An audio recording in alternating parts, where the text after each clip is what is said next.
हाफिजा तेज कैसे होगा। मुख्तलिफ तरीकों से हाफिजा तेज हो जाता है।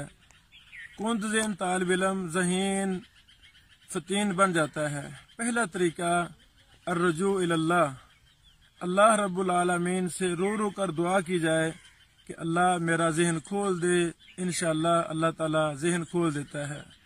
दूसरा तरीका आबे ज़मज़म पीते वक़्त ये नियत की जाए, दुआ की जाए कि अल्लाह मेरा ज़हन, मेरा हाफिज़ा मुहद्दिसीन की तरह का बना दे। और बेशुमार मुहद्दिसीन ने ये दुआ भी की। आबे ज़मज़म पीते वक़्त अल्लाह ताला ने उनका ज़हन और हाफिज़ा बड़ा वसी कर दिया। अल्लाह अकबर। इसी तरह माँ की दुआ में ये कुव्वत है। कुंद ज़हन बच्चा अपनी माँ की खिदमत तो करके देखे, माँ के पाँव तो दबा के देखे और माँ से कहे, माँ दर्द दिल से दुआ कर दे, अल्लाह मेरा हाफिज़ा तेज कर दे, ज़हन को खोल दे। इंशाअल्लाह वो कुंद ज़हन बच्चा दुनिया का मिसाली हाफिज और मुहद्दिस बन जाएगा। इसी तरह हाफिजा तेज करने के तरीकों में से ये भी है कि इंसान कसरत मुताला करे।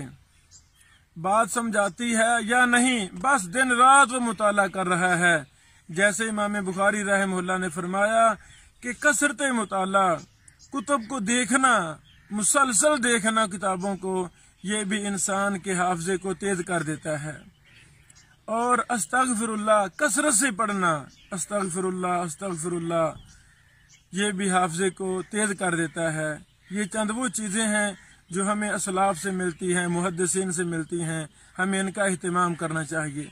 तो इंशाअल्लाह और ये भी कि अपने उस्ताद से दुआ ली जाए। अब्दुल अजीज परहारवी रहमहुल्लाह का वाक़या हमने अपनी किताब में लिखा है। वो कुंदज़ेन इंसान थे, सारी सारी रात सबकी याद करते, उनको सबकी याद नहीं होता था। एक दिन रात गए तक सबकी याद कर रहे हैं, सबकी याद नहीं हो रहा। उनके उस्ताद मोहतरम मस्जिद में तशरीफ लाए, पूछा कि अब्दुल अजीज क्या कर रहे हो, क्यों रो रहे हो। तो अब्दुल अजीज साहब फरमाते हैं, उस्ताद मोहतरम ईशा से लेकर अब तक सबकी याद कर रहा हूँ, सबकी याद नहीं हो रहा, मैं परेशान हूँ।